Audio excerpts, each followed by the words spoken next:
ሰላም ጤና ይስጥልኝ አድማጭ ተመልካቾቻችን የጽናት ሚዲያ ቤተሰቦች እንደምን ቆያችሁ እንደምን አረፈዳችሁ። እንግዲህ ጽናት ፕሮግራማችን ጀምረናል። ማሳሰቢያ የምናቀርበው የጽናት ሚዲያ ቤተሰቦች እንደ ጥቂት ማሳሰቢያ ነገር ወደ እናንተ የምናቀርበው በተለይ ጽናት ሚዲያ ከቅርብ ጊዜ ጀምሮ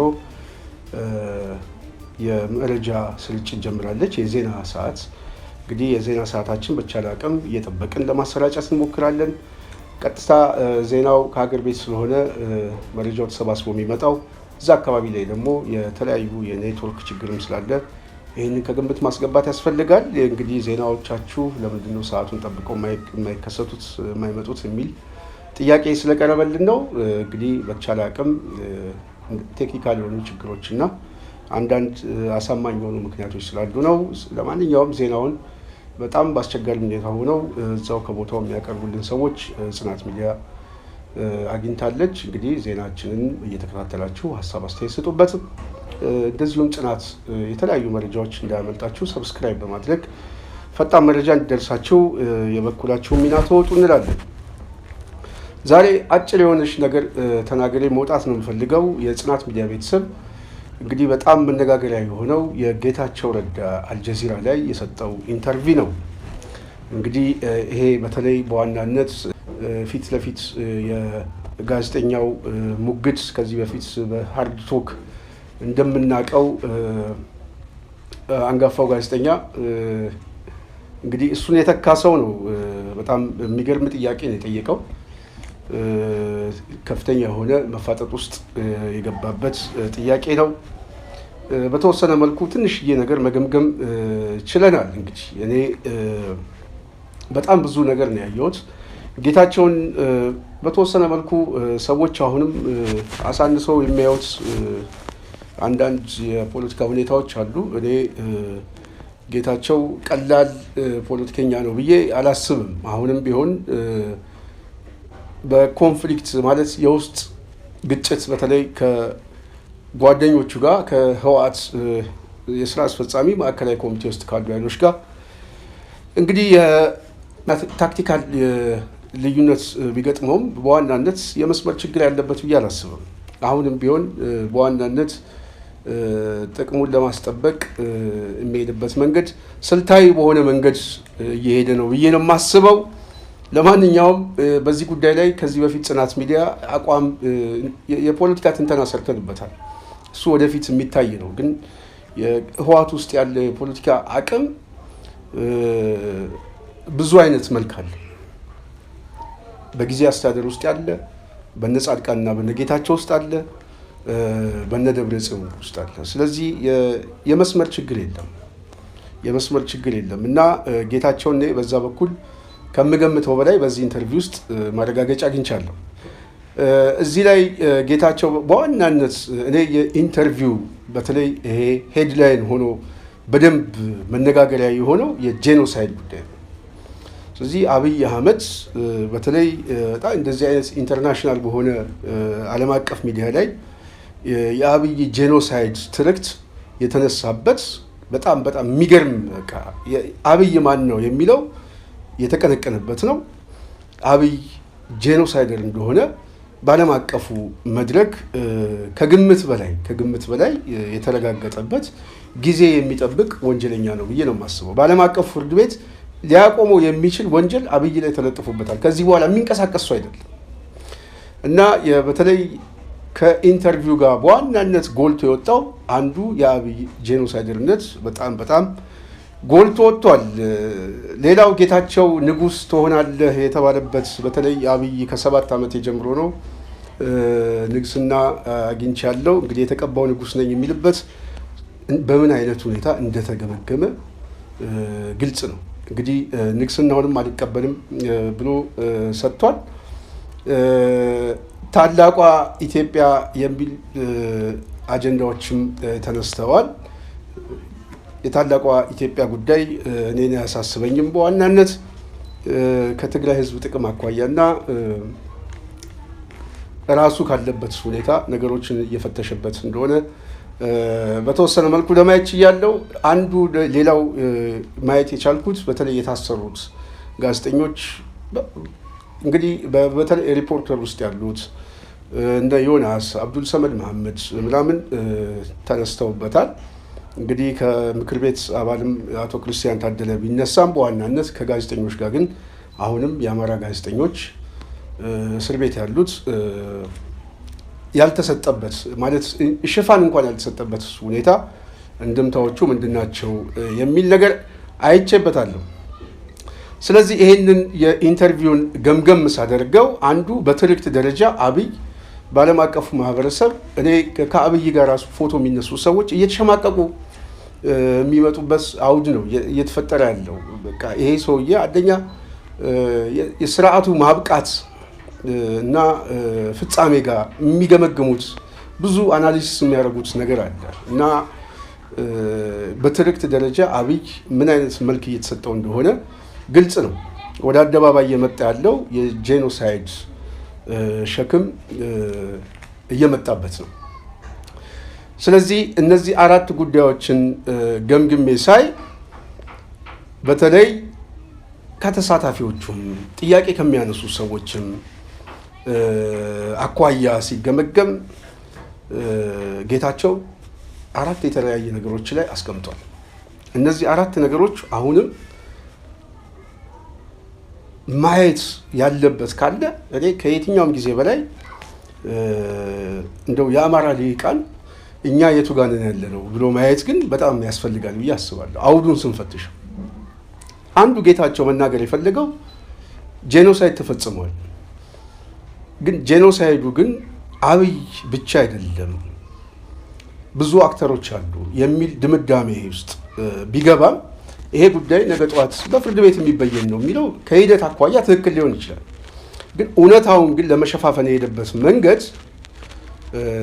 ታክቲካል፣ አንዱም ከስልጣን አኳያ፣ ሁለተኛም አሁን ሊፈታው የሚገባው በተለይ እዛ ስምረት ውስጥ የተሰባሰበው ኃይል አብይ ጋር ተለጥፈው እንፈተዋለን ይሄንን ጉዳይ እናስመልሳለን ብለው አንዱ ታክቲካል አሊያንስ የፈለጉበት የወልቃይት ጉዳይ ነው። ስለዚህ በዛ ጉዳይ ላይ ያንን ለማስመለስ ከአብይ ጋር መለጠፍ የግድ አስፈላጊ ሆነ ያገኙት። እንግዲህ የወልቃይት ጉዳይ ውስጥ የተሰባሰበው ኃይልም ያው በብልጽግና ውስጥ ተሸፍኖ የመጣ የካቢኔ አባል ስለሆነ ታክቲካል ከነሱ ጋር ያለው ሁኔታ በምን መልኩ እንደሆነ ግልጽ ነው ማለት ነው። ስለዚህ የወልቃይት ጉዳይ አሁንም መቋጫ የሌለለት በጌታቸው መነጽርም ሲታይ በደብረ ጽዮንም መነጽር ሲታይ ተመሳሳይ የሆነ አመለካከት እንዳለ አይቻል። ሌላው በጣም የሚገርመኝ እዚህ ጋር ጋዜጠኛውም አፋጦ ከጠየቀው አንዱ የአብይ ንግስና ነው።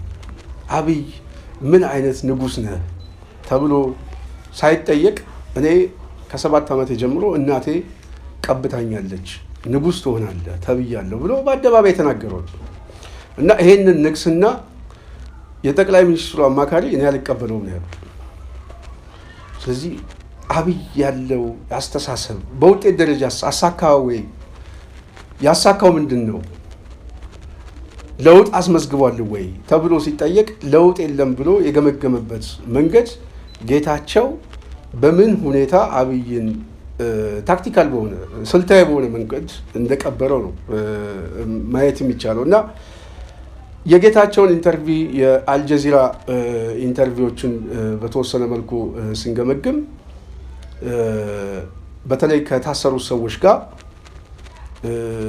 ያልተነሱበት ታላቋ ኢትዮጵያን አብይ የሚያቀነቅን የፊውዳል አስተሳሰብ እንዳለው ከጠያቂዎቹም ውስጥም እንደዚሁ በተመሳሳይ ጦርነቱ የተነሳው ይሄ አህዳዊ አስተሳሰብ አብይ ስላቀነቀነ በተለይ የጦርነቱ ባለቤትን አማራን አድርጎ ለመስጠት የተሄደበት መንገድ ስናየው በጣም የሚያሳዝነው አማራ ዛሬም እየተፈጸመበት ላለው የጄኖሳይድ እየተፈጸመበት ያለው የዘር ማጥፋት ጭፍጨፋ እንኳን ምንም አይነት ሽፋንና እውቅና እንኳን ለመስጠት የማይፈልግ ስብስብ እንደሆነ ከውስጡ ያለው አጠቃላይ የዝግጅት እንቅስቃሴ ሁሉ የሚያሳይ ነው። አንዱ የጦርነቱ ባለቤት ለአማራ እየተሰጠ ነው። የጄኖሳይዱ አክተርም አማራም ነው ተብሎ ተደምድሞበታል። በሌላ በኩል አሁን አብይ እየፈጸመ ያለው በአማራ ክልል ላይ እየፈጸመ ያለው ሁሉን አቀፍ የሆነ ወንጀል ለመሸፋፈን የሚፈለገው በኢትዮጵያዊነት ስም እና ይሄ ኢትዮጵያዊነትን የሚቀበል ኢትዮጵያዊነትን የሚያቀነቅን አህዳዊነትን የሚያስብ እና ታላቋን ኢትዮጵያ ለማጽናት አብይ ሰው የሚገለው በዛ ምክንያት እንደሆነ እና ይሄ ባለቤቱም አማራ ነው የሚባለው ተጨፍጫፊውም አማራ ሆኖ ዛሬ የታሰሩት ሰዎች ጋዜጠኞች እና ዮናስ ከዚህ በፊት እገታ ተፈጽሞበት ጽናት ሚዲያም ዘግባለች እና አብዱል ሰመድ መሐመድ ተፈተዋል። ጌታቸው አንድ የካደው ጉዳይ አለ። በስም ስጠኝና እጠይቃለሁ ያለበት አሁን ጠፍቶት ነው። እነ ጋዜጠኛ ጎበዜ ሲሳይ እነ መስከረም አበራ እነ ዳዊት በጋሻው እዛ ውስጥ ያሉ ጋዜጠኞች በርካታ ጋዜጠኞች አሉ እና የማያውቅ ሆኖ ያንን መሸፋፈን የሄደበት መንገድ አሁንም ያ በተወሰነ መልኩ የሚፈልጋትን ዓላማ ለማስፈጸም የተለጣፊነት ሁኔታውን ያው ሲያሽሞነሙነው ቢታይም ግን ስልታዊ ነው። ግን ዋናው ጥያቄ ግን የአማራ ልሂቃን በዚህ አጀንዳ ውስጥ አማራነት የተቀነቀነበት የአማራ ጥያቄዎች፣ የአማራ የህሊና የፖለቲካ እስረኞች እንደዚሁም ደግሞ ጦርነቱ በዋናነት አስገዳጅ ሁኔታ ሆኖ የመጣበት ሁኔታ በምን ሁኔታ ነው? አማራ ነው ጦርነቱን የጀመረው? ተከላካይ ነው? አጥቂ ነው?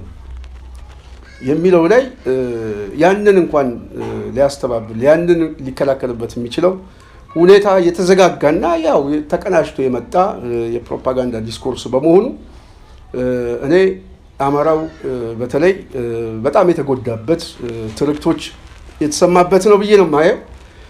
የአብይ አገዛዝ ግን በአንድ በኩል ጄኖሳይደር ነው የሚል ብያኔ የተሰጥቶት፣ በሌላ በኩል ግን ይሄንንም የሚፈጽመው ከታላቋ ኢትዮጵያ ተለጣፊዎች ጋር ወይም ደግሞ የዛ አስተሳሰብ ትርክት ባለቤቶች የፈጠሩት ቀውስ ተደርጎ ብያኔ እንዲሰጠው የተሄደበት መንገድ ስናይ እኔ በጣም ነው ያዘንኩት እውነት ለመናገር እና እኔ የአማራ ፖለቲካ ላይ በጣም በቃ ሪፎርም መደረግ አለበት። እኔ አማራው የት ነው ያለ ነው?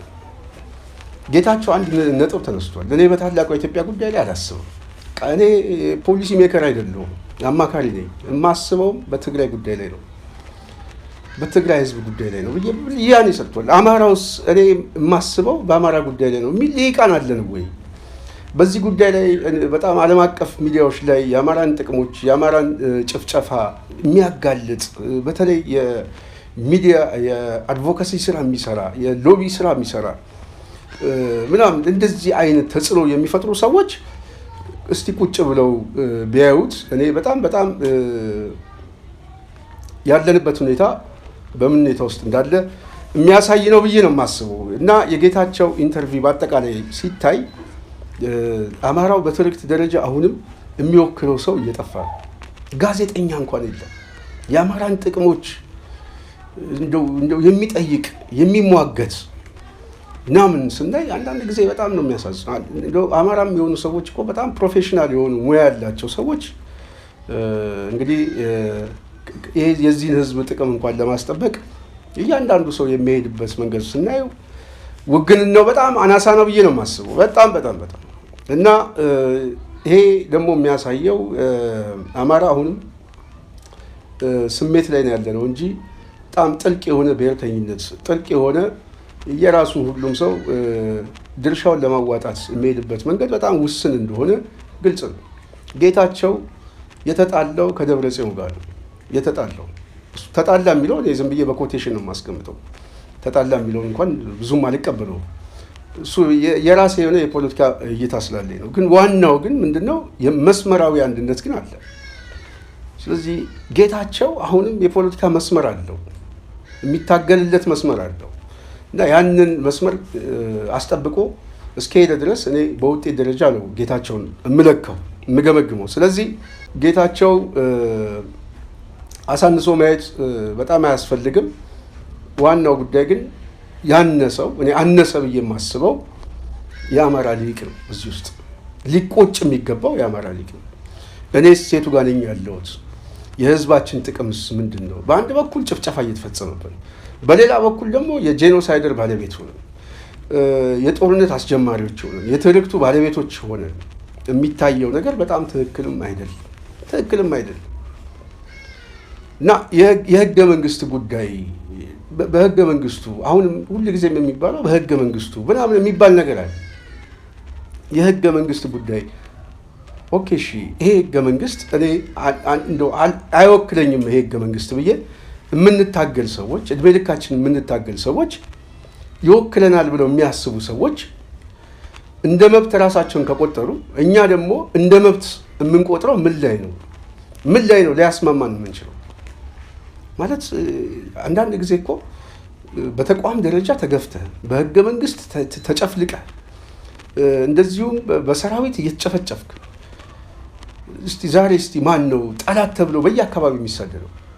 እያየን ነው እኮ አሁን እኮ ዛሬም ድረስ ባለፉት 30 ዓመታት ሲቀነቀን የነበረው የፖለቲካ ትርክት በአንድ በኩል ጽንፈኛ የሆነ ሃይማኖቱን ሽፋን ያደረገ ኃይል ስልጣን ይዘናል ብሎ የሚያስብ እና ይህንን ስልጣን ለማጽናት የትኛውንም የፕሮፓጋንዳ ስራ የሚሰራ፣ በሌላ በኩል የአማራን ህዝብ ጥቅሞችን ለመነጠል በሌሎች ህዝቦች ላይ እንዴት ለማስተፋት በሌላ መልክ ለመሳል የሚደረግ የፕሮፓጋንዳ ቅስቀሳ ስናየው ይሄ ዝም ብሎ እኮ አልመጣም። ይሄ መጣው ያው እነ ጌታቸውም ያደጉበት አስተሳሰብ ነው እና እኔ ጌታቸው በዚህ ጉዳይ ላይ ስልታዊ ደጋፊ ቢሆንም ከጥቅሙ አኳያ ነው ብዬ የማስበውም ለዚህ ነው። ስለዚህ አሁንም አብይ በአስተዳደር ጉዳይ ላይ በጦርነት ጉዳይ ላይ የፈጸመባቸው የፖለቲካ ቀውስን በተወሰነ መልኩ እኛም ማኔጅ ያደረግንበት መንገድ ስህተት ውስጥ ገብተናል ነው እንጂ የመዋቅር ችግር አለብን፣ የህገ መንግስት ችግር አለብን፣ የትርክት ጉዳይ ነው ምናምን የሚል ጥያቄ የለም። አማራው ግን ጥያቄ ያለው ግን ይሄ ሁሉ ጥያቄ ነው ያለው። ይሄ ሁሉ ጥያቄ ያለው የማህበረሰብ ክፍል ደግሞ ይሄንን ጥያቄ እንኳን የሚያንጸባርቅለት አንድ ሊቅ ይሄንን ሊሟገት የሚችል ተጽዕኖ ሊፈጥር የሚችል በቃ ይሄ ነው እኮ አሁን እኮ እንደው በጣም የሚያስቆጨው ይሄ የታሰሩት ሰዎች እንኳን ተመርጠው ነው የሚነሱት። እና ምንድን ነው አንዳንድ ጊዜ ያለንበት ሁኔታ ግድ ማለት በተለይ አማራው በዓለም አቀፉ ማህበረሰብ የሚታይበት የፖለቲካ መነጽር በጣም የተንሸዋረረ ነገሮች እንዳሉ ቢሆንም ዋናው ግን እኔ ትልቁ ችግር እየፈጸመበት ያለው አሁንም አማራ እንደ ተቋም እየተሰባሰበ አለመምጣቱ፣ አማራ በአስተሳሰብ አንድ የሆነ ብሔርተኛ እየሆነ አለመምጣቱ፣ ይሄ የንድፈ ሀሳብ ትንተና ደግሞ ሁሉንም ሊቃን የሚያስማማ ለዚህ ሀሳብ የሚታገል እያንዳንዱ የራሱን የተለያየ ማህበር የተለያየ የሚዲያ ሰራዊት እየፈጠረ በዚህ ትግል ውስጥ የራሱን ጠብታ አለማስቀመጡ እንደውም የበለጠ በጭቅጭቅ በልዩነት በመበታተን በጥላቻ በቃ አብዛኛውን ጊዜ በዚህ አይነት የፖለቲካ ትርክት ውስጥ ያለፈ ሊቅ ያው ሁሉም ሰው እየናቀው ሁሉም ሰው እየገፋው ሞቱ ራሱ እንደው በዓለም አቀፍ መድረክ እንኳን እንዳይነገር እስራቱ እንኳን እንዳይነገር የሚደረግ ከፍተኛ የሆነ አሻጥሮች እንዳሉ ማየት ለሚያይ ሰው እንደው የፖለቲካን ለሚገነዘብ ሰው ይሄ በጣም በጣም የሚያስቆጭ ነው ብዬ አስባለሁ።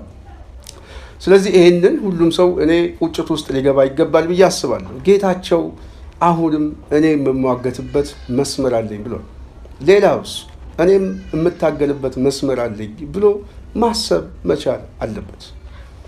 ሁለተኛ ከዚህ በፊት እኔ በጣም በደጋጋሚ ጊዜ የምናገረው የአማራ ፖለቲካ አሁን ጥቅሞቹን ለማስጠበቅ በተለይ የፖለቲካ አሊያንስ እንደሚያስፈልግ እኔ በጣም አምናለሁ። ከየትኛውም አይልጋ ግን ጥቅማችንን ለማስጠበቅ የምንፈጥረው አሊያንስ ላይ ጥንቃቄ ያስፈልጋል ብዬ ደግሞ አንዳንድ ጊዜ የማስባቸው ሀሳቦች እንደዚህ አይነት የሊቃን አስተሳሰብም ስላለን ይሄ በአብዛኛው አሁንም በደንብ ልናየው ይገባል ብዬ አስባለሁ። ትግል እስከሆነ ያዝነው የምንታገለው ትግል መሰረታዊ የሆነ ለውጥ ማምጣት ነው።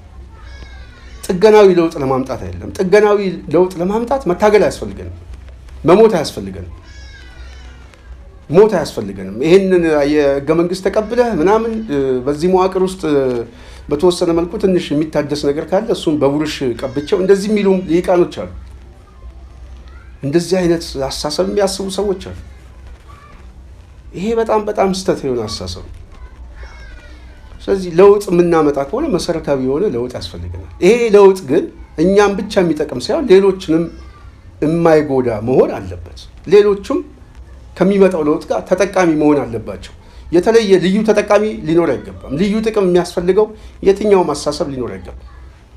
ስለዚህ በእኩልነት ላይ የተመሰረተ ለውጥ የሚያስፈልግ ከሆነ የተበዳዮችን ቁስል ማዳመጥ ያስፈልጋል። አንዱ የተበዳይ ቁስል አየነው እኮ እነ ጌታቸው በሚናገሩበት መድረክ ላይ አማራነት የሚሸት ሽታ እንኳን ለምን ጠፋ? የአማራ ሞት ዛሬ እኮ በድሮን እየጨፈጨፈ ነው። እንደውም ምናልባት ትግራይ ላይ በጦርነቱ ጊዜ ከጣለው ድሮን በላይ አማራ ክልል ላይ የጣለው በ3 እና በ4 እጥፍ ይበልጣል። በትግራይ ጦርነት ጊዜ ሲቪሊያን ከተጨፈጨፉት በላይ ዛሬ አማራ ክልል ላይ ባለፉት 2 ዓመታት የተጨፈጨፉ ይበልጣል። በአሃዝም በቁጥርም ስናስቀምጠው ሲቪሊያን ይበልጣል። ገና ያልወጡ ብዙ ነገሮች አሉ። የተደፈሩ ሰዎች ባለፈው ቢቢሲ ያወጣው ሪፖርት ትልቅ ማሳያ ነው። በ8 ዓመት ህፃን ልጅ ነው ሰዎች እየጫወቱባቸዋል።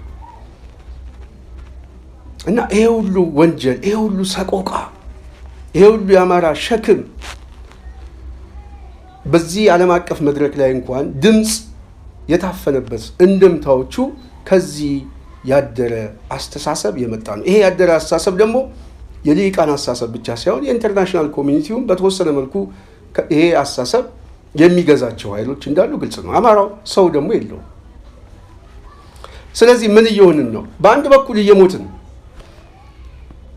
ሞታችን እያስቆጨን፣ መፈናቀላችን እያስቆጨን፣ የጅምላ ፍጅቱ እያስቆጨን፣ በሌላ በኩል ግን የጭፍጨፋ ባለቤቶች ደግሞ የአማራን አስተሳሰብ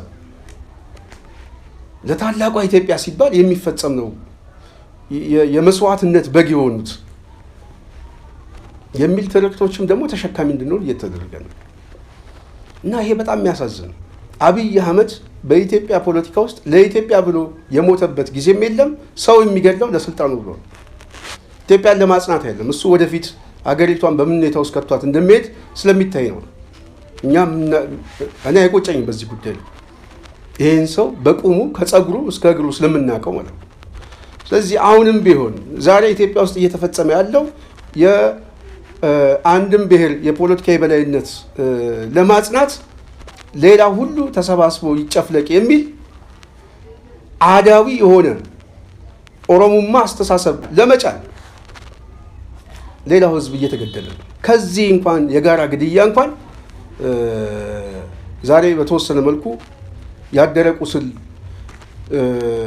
ያለባቸው ሰዎች ቁስላችን እንኳን እንደው ሊረዱት አልቻሉም ብዬ አስባለሁ። በጣም የሚያሳዝን።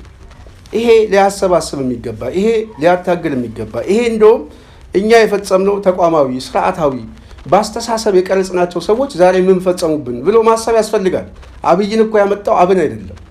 አብይን ያመጣው የአማራ ፖለቲካ አህዳዊ አስተሳሰብ አይደለም። የአማራ የፖለቲካ አስተሳሰብም አህዳዊ አስተሳሰብ አይደለም። አህዳዊነት ማለት ምን ማለት ነው? አህዳዊነት ጨፍልቀ መግዛት ምን ማለት ነው? እሱ ራሱ እኔ በጣም የትርጉም ስተት ራሱ አለ። እንደውም አህዳዊ አስተሳሰብ ያለው ዛሬ አሁን ባለው ፌዴራሊስት የሆነ የክልል አደረጃጀት ላይ ኦሮምኛ ከሚናገሩ ውጪ ያሉ የማህበረሰብ ክፍል እኮ ራሳቸውን በቀበሌነት በምርጫ እንኳን የማይሰይሙበት ጨፍላቂ የሆነ አህዳዊ ያለው ዛሬ ነው። ይሄ አህዳዊ አስተሳሰብ፣ ይሄ ጨፍላቂ አስተሳሰብ ደግሞ ዛሬ ማዕከላዊ መንግስቱንም ይዞ በመንግስት መዋቅር ላይ ይህንን አስተሳሰብ የስርዓት ምሰሶ ለማድረግ የስርዓቱ ርዕዮተ ዓለማዊ የሆነ የንድፈ ሀሳብ ትንተና ተሰርቶበት በዚህና በዚህ ተደመር ከዚህም ከዛም የተሰባሰብከው በዚህ ሰልቃጭ የሆነ ኦሮሞ ማስተሳሰብ ገብተ ሙት ተሰልቀጥ የሚል አስተሳሰብ ይዞ እንደዚህ አይነት አህዳዊ ጨፍላቂነት ከየት ይገኛል? እና ይሄንን አደገኛ የሆነ ጨፍላቂነት ለማስፈጸም በስልጣን ላይ ለመቆየትም ዛሬ የሚሞቱ አማራ ነው፣ የሚጨፈጨፈው አማራ ነው። አህዳዊ ተብሎ ትላንትም የሚጨፈጨፈው አማራ ነው። የአጼው ስርዓት ተሸካሚ የሚባለው አማራ ነው። ጡት እየተቆረጠ እጅ ቆራጭ የሚባለው አማራ ነው። ዛሬ ፖለቲከኞቹ የታሰሩት የአማራ ፖለቲከኞች እስቲ እንደው 1 2 3 ብለን እስቲ እንጥራ። እከሌ የሚባል ጋዜጠኛ የዚህ አካባቢ ተወላጅ የዚህ አካባቢ ፖለቲከኛ ተብሎ እስቲ እንጥራ። የትኛው የኦሮሞ የፖለቲካ ሊቅ ነው ዛሬ እስር ቤት ውስጥ ያለው? ማን ነው? እስቲ እንናገር። እስቲ የትኛው ጋዜጠኛ ነው ዛሬ የታሰረው? በኦሮሞነቱ የታሰራል? የለም። እስር ቤቱን ማን የሞላው? የአማራ ተወላጅ ነው። ፖለቲከኛው የምክር ቤት አባል አጠቃላይ እየታሰርም እየሞተም ግን ዛሬም በአህዳዊነት ዛሬም በጨፍላቂነት ዛሬም በእጅ ቆራጭነት የምንከሰሰውም እኛ ነን፣ የምንሞተውም እኛ ነን። አብይ የሚያስፈጽማት ኢትዮጵያ የኦሮሞማ ኢትዮጵያ፣ አብይን በስልጣን ላይ የምታጸና ኢትዮጵያ፣ ባንኩንም ገንዘቡንም ጠመንጃውንም ጠቅልሎ የያዘ ኢትዮጵያ። የትላንት ስርዓት ተመልሶ አይመጣም ተብለን የምንፈረጀው ደግሞ እኛ ነን። ግን ከትላንት ስርዓትም የባሰ አስከፊ የሆነ አገዛዝ ያለው ዛሬ ነው። ይሄንን አገዛዝ ያመጣው ይሄ ህገ መንግስት ነው፣ ይሄ አሳሰብ። እነዚህን ሰዎች ዛሬ በስልጣን ላይ ያመጣው የቀድሞ ስርዓት ነው፣ ኢህአዴግ ነው። የኢህአዴግ አባላት ናቸው አብዛኛው። በኢህአዴግ መዋቅር ውስጥ በኢህአዴግ የንድፈ ሀሳብ ትንተና ውስጥ ያደጉ ናቸው።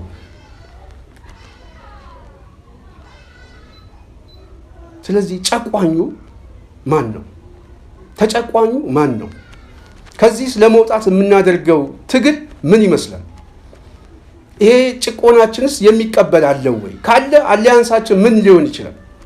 በምን ላይ እንተባበራለን? በጭቆናው ላይ ወይስ በጨቋኙ ላይ? ስለዚህ ጭቆናችን ሊታይ ይገባል። ሊታይ የሚገባው ከዚህ አኳያ ነው። ስለዚህ አማራ ምን ጊዜ ማድረግ ያለበት ምንድን ነው? እኔ ብዙ ጊዜ አስባለሁ። ዋናው ደካማ እኛ ነን። ከዚህ መቀበል ያስፈልጋል። ደካማው እኛ ነን። እኛ ብንሰባሰብ ብንጠናከር፣ ይህንን አስተሳሰብ በህዝብ ውስጥ ብናሰርጽ፣ ቁጭት ብንፈጥር፣ አማራው በራሱ እግር በራሱ ልሂቃን በራሱ የኃይል አሰላለፍ ቆሞ በኢትዮጵያ ፖለቲካ ላይ የሚበይን ኃይል ነው። ይህንን 100% ማመን ያስፈልጋል። 100% ማመን ያስፈልጋል። ጥቅማችን ለማስጠበቅ እስከ ቀራኒው እንሄዳለን። በዚህ ጉዳይ ላይ የጋራ የሆነ ብያኔዎችን አማራነት ላይ ያሰባሰበ፣ ተቋማዊ ላይ ያሰባሰበ፣ የኃይል አሰላለፍ ላይ ያሰባሰበ፣ ውስጣዊና ውጫዊ የሆኑ ኃይሎችን ያሰባሰበ አንድ የሆነ በአስተሳሰብ የተሰባሰበ ሁኔታ ቢፈጠር አማራው ተለምኖ ነው እንጂ ጎትቶ ወይም ደግሞ በሁለት እግር መቆም አቅቶት ማንም ጋር ሄድ ራሱን ችሎ ለውጥ ማምጣት ይችላል። ራሱን ችሎ ለውጥ ማምጣት እንደሚችል የሚገባቸው ኃይሎች ደግሞ ከየትኛውም ጊዜ በላይ አብረን አሊያንስ እንፍጠር፣ የትላንት ያደረ ቁስሎችን ሁሉ አብረን በነገ ጠዋት ዕጣ ፈንታችን ላይ እንበይ ነው ብለው ይመጣሉ እንጂ አንሄድም። እንዲመጡ ማስገደድ የምንችለው ግን እኛ ስንሰባሰብ ነው፣ አቅም ሲኖርን። ስለዚህ እኔ የጌታቸውን በዋናነት ኢንተርቪው እና እዛ አካባቢ ላይ የሚነሱት አጠቃላይ ሀሳቦችን ስገመግመው እኔ አማራነት ያለበት ሁኔታ የሚያሳዝን ነው። እየታሰርን እየሞትን ድምጻችን እንኳን የሚያሰማልን ሰው የለም። ሌላው በተወሰነ መልኩ የሊቃን ጸብ እንኳን ቢፈጠር የመስመር ጸብ ግን የለም። የጋራ የሆነ ጥቅም ለማስጠበቅ ከየትኛውም ኃይል ጋር ሰራለው የሚል ሊቅ ነው ያለው። ይሄ ከጥቅሙ አኳያ ሲታይ ራሱ ትክክል ነው፣ ለሱ ትክክል ነው፣ ሌላው ነው እንጂ። ስለዚህ እኔ ጌታቸውን አሳንሶ ማየት አያስፈልግም። ልንቆጭ የሚገባው በተለይ የአማራን ሕዝብ አሁን ያለበት ቀውስ እንዴት መውጣት እንደሚችል መሬት ላይ የሚንቀሳቀሱ ኃይሎች ከየትኛውም ጊዜ በላይ አማራን የሚያሰባስቡበት ትልቅ ጉልበት የሚፈጥሩበት አማራን ወደ ከፍታው ሊወስዱበት የሚችል እድሎች እጃቸው ላይ ስላለ ነው። ይሄ እጃቸው ላይ ያለው ዋና እድል አማራ በሁለት እግሩ የሚቆምበትን የሚያሰባስብ የድርጅት የፖለቲካ የንድፈ ሀሳብ ትንተናዎችን በጣም ማስረጽ፣ ድርጅት መፍጠር፣ አንድነት መፍጠር። ይሄ አንድነት ዓለም አቀፍ የሆነ የአማራን ንቅናቄን የሚፈጥርበት ሁኔታ መፍጠር ያስፈልጋል ብዬ አስባለሁ። ስለዚህ ይሄንን ሀሳብ መፍጠን አለብን የምንለው ለዚህ ነው። ይሄ ሀሳብ እያደገ የበለጠ እያሰባሰበን በቁጭት ማንም የለንም ብለን እያንዳንዱ ሊቅ እየተሰባሰበ የራሱን ጠብታ በግሉ ቢያዋጣ ይሄንን ወደ አንድ ቅርጫት ቢሰበስበው ትልቅ ኃይል እንደውም በጣም ተጽዕኖ ፈጣሪ ኃይል። ስለዚህ ይሄንን ማድረግ የግድ ያስፈልጋል ብዬ አስባለሁ። የነገ ጠዋት ዕጣ ፈንታችን ለመበየንም ያደረ ቁስላችንን መታየት አለበት። ይሄ ያደረ ቁስላችን ሂሳብ እናወራድ ያለው በደል ግን ተፈጽሞብናል። ትላንትም በደል ተፈጽሞብናል። ያስተሳሰብ በደል ተፈጽሞብናል። በገጀራ ባንጨፈጨፍም ያስተሳሰብ በደል ተፈጽሞብናል። በዚህ አስተሳሰብ ላይ ደግሞ ያደገ ጎረምሳ ጥይትም ገጀራም ይዞ እየጨፈጨፈን ያለው። ስለዚህ ይሄ ያስተሳሰብ ዝንፈት የሚታደሰው ካስተሳሰቡ ስንጀምር ነው። ስለዚህ ይሄንን ለማድረግ ደግሞ አሁንም ያሉት ሰዎች ይሄ እኔ ምናልባት በተለይ የአማራ ፖለቲካ ላይ ያለው ኃይል የአሊያንስ ጉዳይ ሳይሆን የሚያስጨንቀን አሁን እንዴት አድርገን በራሳችን ጉዳይ ላይ ለውጥ ማምጣት አለብን የሚል ቁጭት ውስጥ መግባት ግን አለብን ብዬ አስባለሁ። እሱን ከፈጠርን ሌላው ተስቦም ይመጣል፣ ተጎትቶም ይመጣል። በዛ ደረጃ የኃይል አስተላለፉን መለወጥ አለበት ብዬ አስባለሁ። የጌታቸው ኢንተርቪው ማስተማር ካለበት የሚያስተምረው አማራ ያለበትን ሁኔታ ነው፣ ቁመናውን። ይህንን ለማለት ነው። የጽናት ሚዲያ ቤተሰብ የዛሬ ፕሮግራሜን እዚህ ላይ ያበቃለሁ። በሚቀጥለው በሌላ ፕሮግራም እስክንገናኝ ጽናትን ላይክ፣ ሼር፣ ሰብስክራይብ ማድረጋችሁ እንዳትረሱ እያልኩ እኔ ከዚህ እሰናበታለሁ። ሰላም።